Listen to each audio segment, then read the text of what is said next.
יברכך אדוני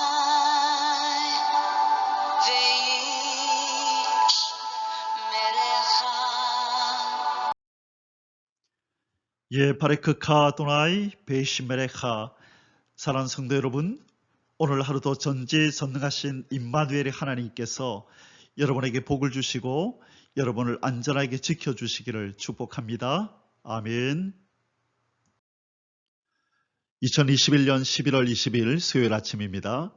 오늘도 우리 코에 호흡을 불어넣어 주시고 하나님의 영광을 위하여 살아갈 수 있는 새로운 하루를 허락해 주신 창조주 하나님 아버지께 감사와 찬양을 올려드립니다. 사랑하는 성도 여러분, 광야의 식탁 41번째 시간입니다. 오늘 함께 묵상할 제목의 말씀은요, 하나님의 교훈과 징계를 대하는 태도가 신앙의 수준을 보여준다입니다. 오늘의 본문 말씀은 에레미야 2장 30절 말씀입니다. 내가 너희 자녀들을 때린 것이 무익함은 그들이 징계를 받아들이지 아니함이라. 너희 칼이 사나운 사자같이 너희 선지자들을 삼켰느니라. 아멘. 사랑하는 성도 여러분, 오늘 본문은 자신들의 죄악을 지적하시며 회개를 촉구하시는 하나님을 이스라엘 백성들이 어떻게 대하였는지를 자세히 보여주는 내용입니다. 먼저 30절 앞부분입니다. 내가 너희 자녀들을 때린 것이 무익함은 그들이 징계를 받아들이지 아니함이라. 본절에서는 하나님께서 외적인 요인이나 선지자들을 통해서 이스라엘을 징계하셨지만 오히려 이스라엘이 뉘우치기는커녕 하나님의 말씀을 선포한 선지자들을 죽임으로 하나님을 공공연히 대적하였다고 밝히고 있습니다. 이 군주가 배반한 봉신에게 자신의 대사를 보내어 언약의 조항들 중에 처벌 조항을 토대로 처벌 방침을 전달하였을 때에 이 봉신이 그것을 수락하면 군주와 봉신 관계는 지속되고 평화가 보장되지만 봉신이 그것을 수락하지 않는다면 굴복시키기 위한 정복 전쟁이 시작되었습니다. 오늘 본절에서는 이 봉신인 이스라엘이 왕이신 하나님의 처벌 조항을 거절함으로 하나님께서 이스라엘을 심판하기 위해 강림하실 것을 예상케 하는 본문입니다. 그러나 이스라엘은 여호와의 이름으로 파송받은 선지자들을 죽임으로써 하나님을 대적한다는 의사를 정확하게 표명하였습니다. 이 고대의 전쟁에서는요, 이 전투를 시작하기 전에 양쪽 진영에 대사를 보내어서 협상하도록 하였습니다. 그리고 양측의 요구사항이 합일점에 이르게 되면 다시 평화에 돌입하게 되지만 만일 협상이 타결되지 못한다면 양쪽 진영에 파송한 대사들을 죽이는 것을 신호로 전투가 시작되었습니다. 그러므로 본절 후반부에서 이스라엘 백성이 하나님의 대사인 선지자들을 죽였다는 사실은 앞선 29절에서 보여주는 바와 같이 이스라엘이 명분을 내세워 하나님을 불의하다고 고발한 후에 감히 하나님을 정면으로 대적하여 전쟁을 선포하였다는 의미로 볼 수 있는 것입니다. 한편 이 본문에 나오는 무익함에 해당되는 히브리어 단어 랏샤웨는 이 거짓, 허망함, 헛됨이라는 의미를 갖는 단어인데요. 이 본문에서 시작하는 이 문두에 이렇게 배치되어 있어서 그 의미가 강조되었습니다. 이는 하나님께서 외부의 어떤 수단을 통해 이스라엘을 징계하셨지만 이 역시도 그들의 변화에 전혀 영향을 주지 못하였음을 강조한 표현입니다. 그리고 본문에 내가 때린 것이라는 표현이 나오는데요. 이에 해당하는 히브리어 단어 히케티는 죽이다, 멸망시키다, 치다라는 의미의 히브리어 동사 이 나카의 사역형으로서 해석하자면 내가 때리게 하였다라는 의미가 됩니다. 이것은 하나님께서 직접 손을 대셨다는 의미라기보다는 외부 침략자를 통해 이스라엘을 징계하셨음을 암시하는 그런 표현입니다. 이 징계는 이 에레미야서 5장 3절에 이렇게 암시가 되어 있는데요. 이것은 BC 605년에 있었던 바벨론의 제1차 침략을 가리킬 가능성이 높습니다. 자, 30절 뒷부분입니다. 너희 칼이 사나운 사자같이 너희 선지자들을 삼켰느니라. 여기서는 이 사나운 사자의 비유를 통해서 이스라엘이 하나님의 대사인 선지자들을 잔인하게 죽임으로 하나님을 향해 전면적인 전쟁을 선포하였음을 보여줍니다.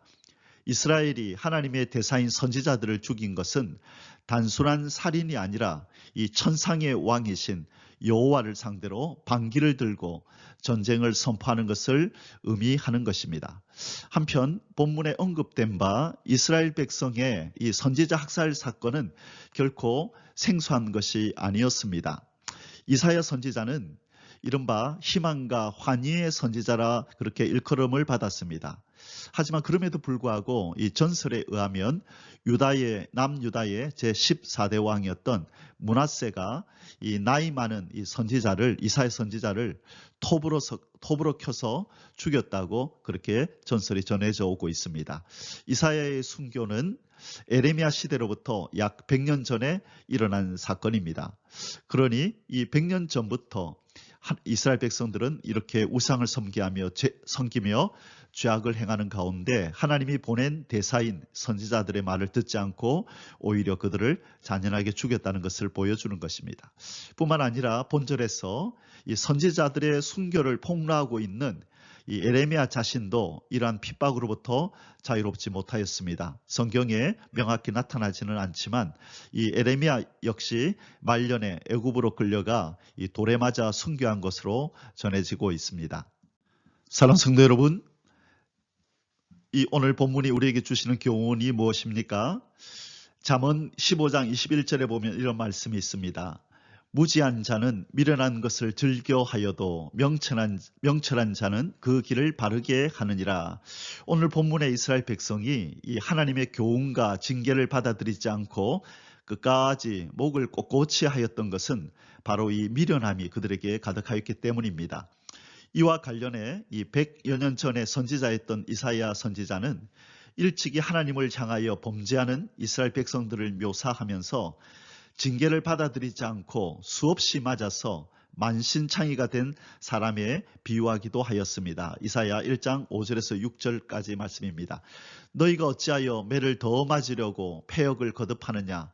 온 머리는 병들었고 온 마음은 피곤하였으며 발바닥에서 머리까지 성한 곳이 없이 상한 것과 터진 것과 새로 맞은 흔적뿐이거늘 그것을 짜며 싸매며 기름으로 부드럽게 함을 받지 못하였도다. 아멘. 사랑하는 성도 여러분, 우리는 오늘 본문을 통해 중요한 영적 교훈을 얻게 됩니다. 곧 하나님의 교훈, 나아가 이를 위한 징계와 고난을 받는 태도를 보면 그 사람의 신앙과 영적 상태를 정확하게 알 수 있다는 것입니다. 성경은 하나님의 징계와 그에 반응하는 자세에 대해 여러 군데에서 말씀하고 있습니다. 특별히 잠언에서 이런 말씀이 많이 나오는데요. 두 구절만 보겠습니다. 잠언 12장 1절에 훈계를 좋아하는 자는 지식을 좋아하거니와 징계를 싫어하는 자는 짐승과 같으니라. 이 징계를 싫어하면 짐승과 같다라고 이런 표현이 나옵니다. 그리고 잠언 15장 10절에는요. 도를 배반하는 자는 엄한 징계를 받을 것이요 견책을 싫어하는 자는 죽을 것이니라. 견책을 싫어하는 자는 죽을 것이니라. 이런 말씀이 있는 것입니다. 사랑하는 성도 여러분, 우리는 어리석게 하나님의 교훈과 징계를 싫어하여 짐승처럼 매를 맞고 파멸을 자초하는 자리에 서서는 안 되겠습니다. 그리고 하나님께서는 사랑하는 자를 교훈하시고 징계하신다는 사실을 분명히 알고 이를 감사하며 겸손한 마음으로 선하게 받아들여야 할 것입니다. 그래야 할 때 더 지혜롭고 성숙한 자, 하나님의 뜻에 부합된 온전한 사람, 참으로 깊은 영성을 소유한 자로 우리는 서게 될 것입니다.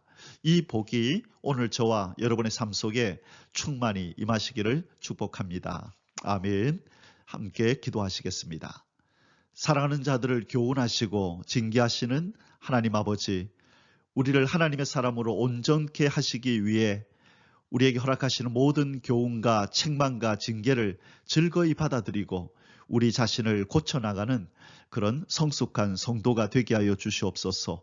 예수 그리스도의 존귀하신 이름으로 간절히 기도드리옵나이다. 아멘. יברכך